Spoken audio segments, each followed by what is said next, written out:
I'm going to show you what is, for many designers and people who work with digital photography for a living, the single best general purpose tool there is for dealing with colour and contrast, and that is a curve.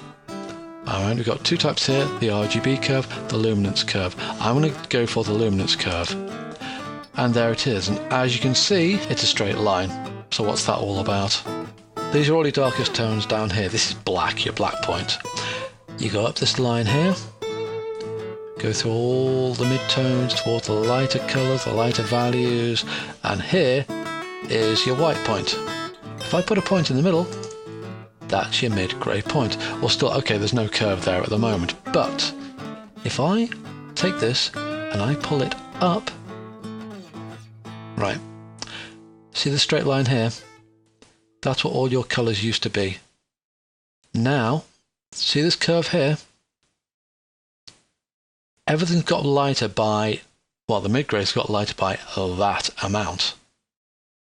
The lighter part of the greys have got lighter by that amount. The very whitest parts haven't got whiter at all. Same down here. Everything's got lighter but by a different amount, depending on where you are on the curve. So the darks have got a little bit lighter, getting more and more lighter. Well, the midpoint's been affected the most. Then as you come towards the end of the curve, you can see everything's getting lighter but by a lesser amount. It's the difference between where this curve is and where the original line was. That's the key to curves. Okay, well that's all very nice, but if I take this up here and make the lights lighter, I'll put another point down here and drag this down here. Can you see there's all of a sudden there's a much greater tonal range going on there? This S-shaped curve is the classic curve for increasing the contrast of a picture. Here, I'll show you something.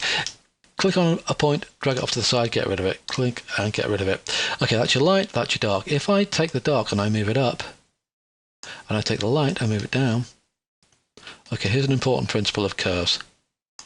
Any colour values which are in between these 2 points and a line is shallow are going to get compressed in value, so everything gets greyed out. But the steeper the line, the more contrast you're going to get between these 2 points. Let's pull in a shape curve again. There and there. So now the mid-greys, because they're part of a steeper line, most of the mid-greys have got a greater contrast. There's less contrast as you go towards the whites and towards the black. That means that the whites and the blacks aren't getting blown out. Now, here's a couple of dangerous things you can do with them.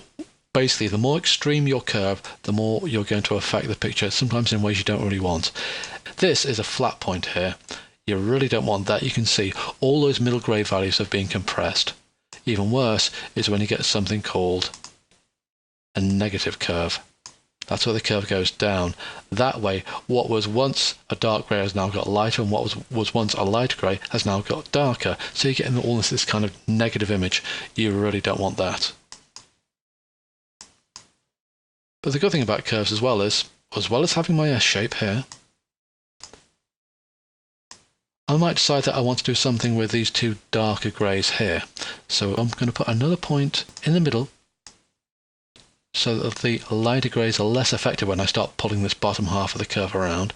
I can put another curve in here, and if I pull it down, I'm starting to make the boots appear to be a little bit more shiny because they've got a smaller highlight going on there.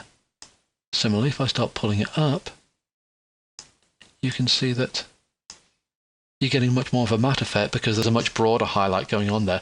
I've got a huge amount of control using curves. This is why so many designers rave about them, and sometimes rave at them because they can be a bit difficult to get to grips with.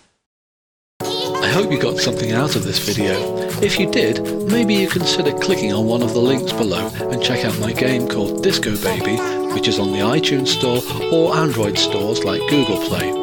It has 3 different games in it: a memory game, a maths game for children, and a dance along with me game for toddlers to join in with. Thanks for your time.